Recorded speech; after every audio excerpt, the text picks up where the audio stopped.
iPad Air 5 yang baru dirilis bulan Maret ini sudah menggunakan chipset tergahar yaitu M1 chip yang juga tertanam pada MacBook Air, MacBook Pro, dan jajaran iPad Pro terbaru.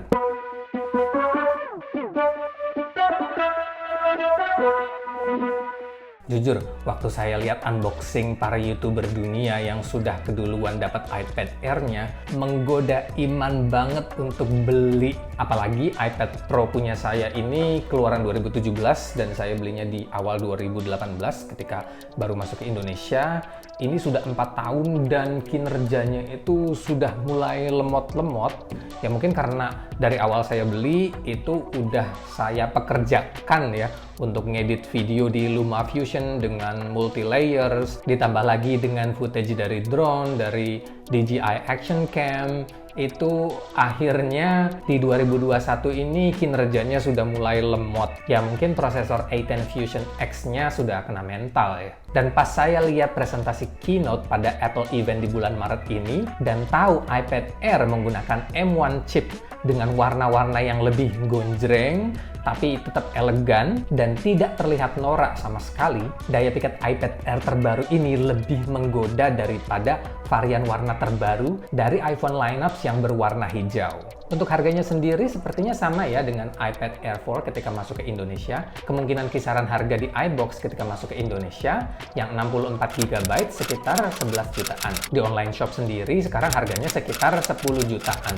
Bahkan mungkin kalau kita nunggu beberapa bulan lagi itu bisa turun sampai 9 jutaan. Dan di memori yang 256 GB itu di harga sekitar 14 jutaan. Di online shop sendiri kita bisa dapat dengan harga 13 jutaan. Dan ya bersabar dikit, tunggu beberapa bulan lagi nanti juga harganya sekitar 12 jutaan ya, akan turun seperti biasa. Wah, worth it banget dong Kak. Dengan 10 juta kita bisa dapat iPad dengan prosesor tergahar, terkencang, terkuat yaitu M1 chip yang sama kayak di iPad Pro terbaru dan MacBook Air dan MacBook Pro 13 inch. Sabar dulu, jangan terlalu buru-buru. Coba kita simak baik-baik video ini ya. Sebuah iPad dengan prosesor kelas Wahid yang dapat melibas semua workflow berat dan aplikasi-aplikasi berat, game-game berat, ngedit video 4K 60, ngacir tanpa tersendat-sendat, dan seabrek potensi lain yang bisa kita lakukan dengan iPad terbaru ini. Tapi dengan memori 64 GB, itu ibarat kita punya Lamborghini, tapi cuma dipakai untuk muter-muter jalanan di kompleks. Kan mubadir, tapi tenang dulu,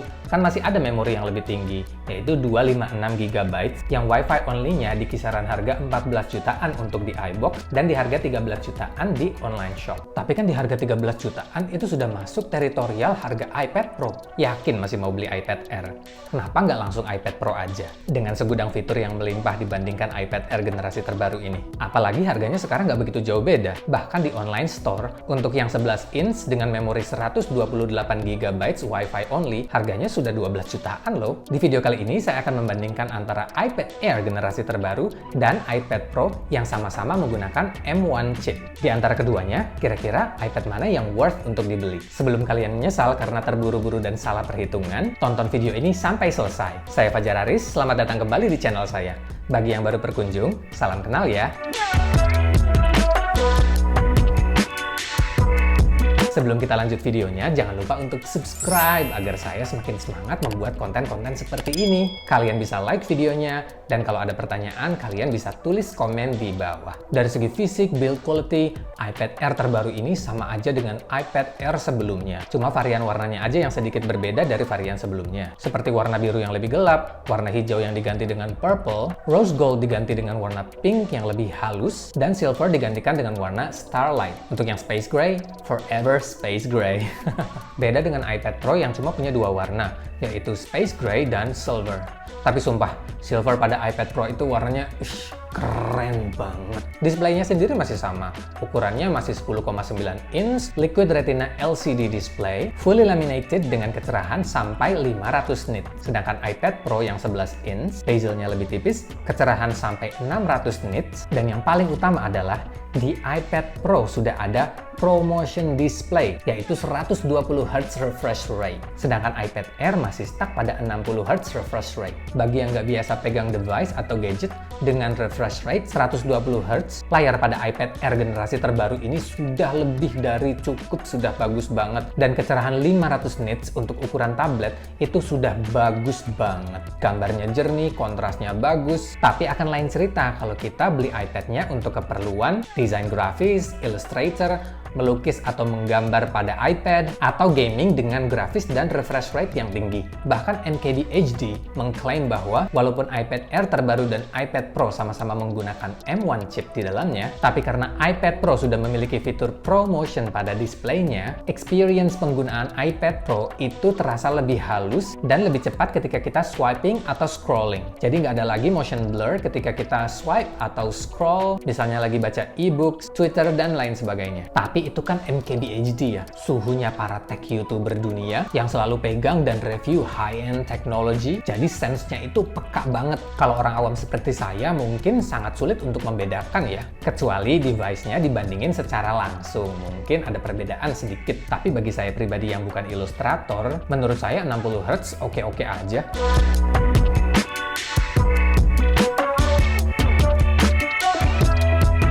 Untuk penggunaan Apple Pencil sendiri, pengguna iPad Pro diuntungkan dengan adanya ProMotion pada displaynya. Latency antara ujung Apple Pencil dengan gambar yang keluar pada layar itu sangat kecil dibandingkan dengan iPad Air terbaru yang masih sedikit terlihat ya, walau sama-sama menggunakan prosesor M1 chip. Kalau kita bahas tentang kamera, kamera belakang pada iPad Air terbaru ini menggunakan sensor yang sama dengan iPad Pro. Hanya saja, iPad Air 5 cuma punya satu kamera tanpa flash, sedangkan pada iPad Pro dual kamera, yang satunya 10 megapiksel ultra wide ditambah dengan LiDAR sensor. LiDAR sensor ini berguna banget untuk 3D sensor, 3D tracking, 3D positioning yang biasa dipakai pada aplikasi-aplikasi augmented reality seperti IKEA atau 3D gaming atau AR gaming, dan banyak lagi aplikasi-aplikasi bagus yang memanfaatkan adanya LiDAR sensor pada iPad Pro. Untuk kamera depannya sendiri, untuk iPad Air terbaru ini sudah 12 megapiksel, hanya saja ultra wide, tapi sudah dibekali dengan fitur terbaru yaitu center stage. Jadi seakan-akan center dari kamera itu bakal mengikuti pergerakan kita. Fitur ini ngebantu banget ya untuk online meeting seperti Zoom atau online meeting lainnya. Kalau kamera jadi pertimbangan kalian memilih iPad Pro dibandingkan dengan iPad Air generasi terbaru ini, sesering apa kalian bakal pakai kamera pada sebuah iPad? Saya pribadi selama 4 tahun pakai iPad Pro 2017 ini, itu mungkin jumlahnya bisa dihitung pakai jari saking jarangnya. Ya karena jujur kurang nyaman aja ngerekam video atau foto dari iPad. Itu kayak kegedean aja gitu loh. Dan kalau mau foto, ngerekam video, itu kan sudah ada kamera dari handphone yang lebih praktis, tinggal kita keluarin dari kantong, langsung kita ambil foto atau rekam. Pada bagian speaker, walaupun tampilan fisik pada iPad Air 5 ini memiliki 4 speaker grill, tapi aslinya cuma 2 di atas dan di bawah. Beda dengan iPad Pro yang memiliki quad speaker. Jadi untuk kualitas suara lebih menang iPad Pro ya. Jumlah mikrofon pada iPad Air 5 ini juga cuma 2. Sedangkan iPad Pro jumlahnya 5 dengan studio quality mic. Untuk bagian port, keduanya sama-sama sudah USB Type-C. Hanya saja iPad Pro sudah Thunderbolt, sedangkan iPad Air 5 masih dengan USB Type-C biasa. Tapi untuk kecepatan transfernya lebih cepat daripada iPad Air generasi sebelumnya, yaitu 10 gigabits per second. Tapi kalau dibandingkan dengan Thunderbolt pada iPad Pro dengan kecepatan 40 gigabits per second, iPad Pro masih menang ya. Nggak separah itu kok. Karena keduanya sudah dibekali dengan M1 chip, perbedaan transferring datanya nggak begitu yang signifikan banget bedanya. Intinya sih, keduanya sama-sama super kenceng, hanya saja pada iPad Pro sedikit lebih super kenceng.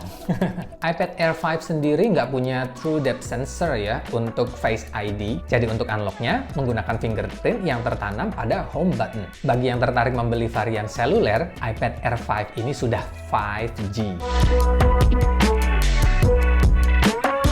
Untuk RAM-nya, Karena iPad Air ini sudah menggunakan M1 chip, jadi RAM-nya sudah 8 GB. Dengan RAM sebesar itu, pada Apple device, kebayangkan kemampuan The Air terbaru ini, ngedit video di LumaFusion, tambahan multilayer pada Procreate, dan sederet potensi lainnya yang bisa kita lakukan dengan iPad Air generasi terbaru ini. Dan berkat M1 chip juga, setidaknya kita tahu iPad Air generasi kelima yang kita beli ini bakal awet sampai beberapa tahun kemudian. Pada channel YouTube Next Tech, kita bisa lihat perbandingan skor Geekbench untuk CPU dan GPU pada iPad Air dan iPad Pro. Intinya sih hampir sama, karena sama-sama mengusung M1 chip di dalamnya. Untuk single core CPU, keduanya mencapai nilai 1700-an, sedangkan untuk multi-core-nya, keduanya mencapai 7200-an. Untuk tes GPU-nya sendiri, keduanya mencapai angka 21 ribuan. Di sini kita bisa lihat bahwa nilai iPad Pro lebih tinggi daripada iPad Air, tapi perbedaannya kecil banget. Jadi untuk pemakaian harian, sepertinya sangat sulit untuk membedakan mana yang lebih cepat ya. Setelah kita bahas tentang semua spesifikasi dan fitur dari kedua iPad, prediksi harga resmi di iBox untuk iPad generasi kelima ini untuk memori 60 GB Wi-Fi only itu di kisaran 11 jutaan. Kalau di online shop harganya sekitar 10 jutaan. Kalau kita sabar nunggu beberapa bulan lagi, biasanya harganya makin turun. Bagi yang mau beli iPad Air untuk jangka waktu yang panjang, saya pribadi tidak merekomendasikan untuk beli iPad Air dengan memori 64 GB. Terlebih lagi chipsetnya sudah M1 ya, dimana kita bisa ngelakuin banyak hal dengan iPad yang kita punya, tapi malah terbatas dengan memori internal. Itu sangat disayangkan. iPad Pro yang saya punya ini memorinya 64 GB. Awalnya saya pikir itu nggak jadi masalah, karena jika edit video atau foto, itu footage-nya bisa saya transfer ke external memory dengan USB connector. Tapi entah kenapa, kapasitas memori semakin berkurang.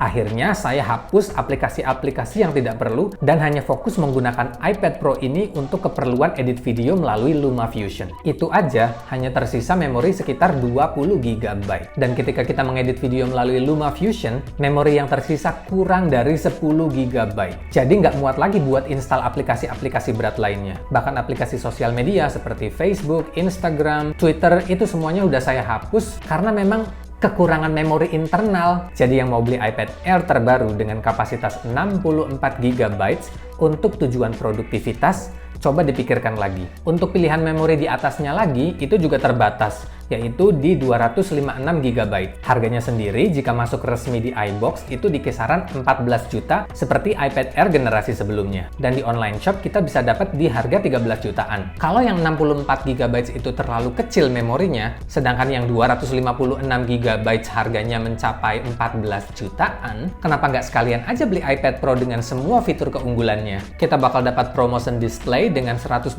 Hz refresh rate, Face ID, 4 speaker, 5 studio quality mic, 2 kamera belakang ditambah sensor LiDAR, dan USB Type-C jenis Thunderbolt. Harga iPad Pro 11 inch dengan memori 128 GB Wi-Fi only di iBox harganya sekarang 13.500-an. Sedangkan di online shop kita bisa dapat di harga 12 jutaan. Wah, kok jadi makin bingung ya?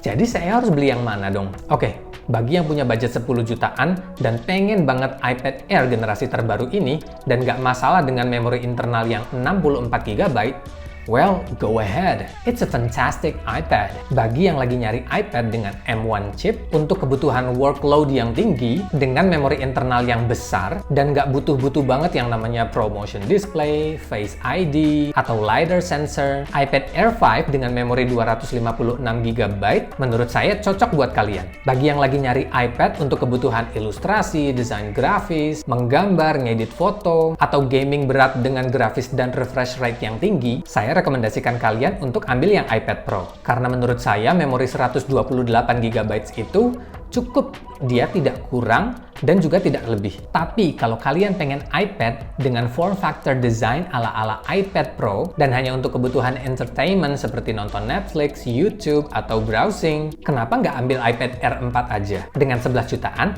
kita udah dapat iPad Air generasi keempat dengan memori 256 GB. Kalau saya pribadi, jika ada rezeki untuk beli iPad baru untuk menggantikan iPad Pro lama saya akan pilih iPad Air dengan memori 256 GB. Karena dengan chipset M1, saya bisa ngedit video di LumaFusion tanpa lag dan masih punya sisa banyak memori untuk aplikasi-aplikasi lainnya. Saya pribadi nggak butuh banget dual kamera atau LiDAR sensor seperti yang ada pada iPad Pro, dan bagi saya, Face ID bukan suatu keharusan. Dan untuk speaker, karena saya jarang banget mendengarkan musik atau menonton video seperti YouTube atau Netflix langsung menggunakan speakernya karena takut mengganggu tetangga, jadi saya nggak butuh-butuh banget fitur-fitur yang ada pada iPad Pro. Tapi itu kan saya. Kebutuhan saya pasti berbeda dengan kebutuhan kalian. Jadi semuanya tergantung kebutuhan kita masing-masing. Semoga video ini dapat membantu kalian ya, agar dapat memilih iPad yang tepat sesuai dengan kebutuhan kalian. Terima kasih sudah menonton dan sampai jumpa di video berikutnya.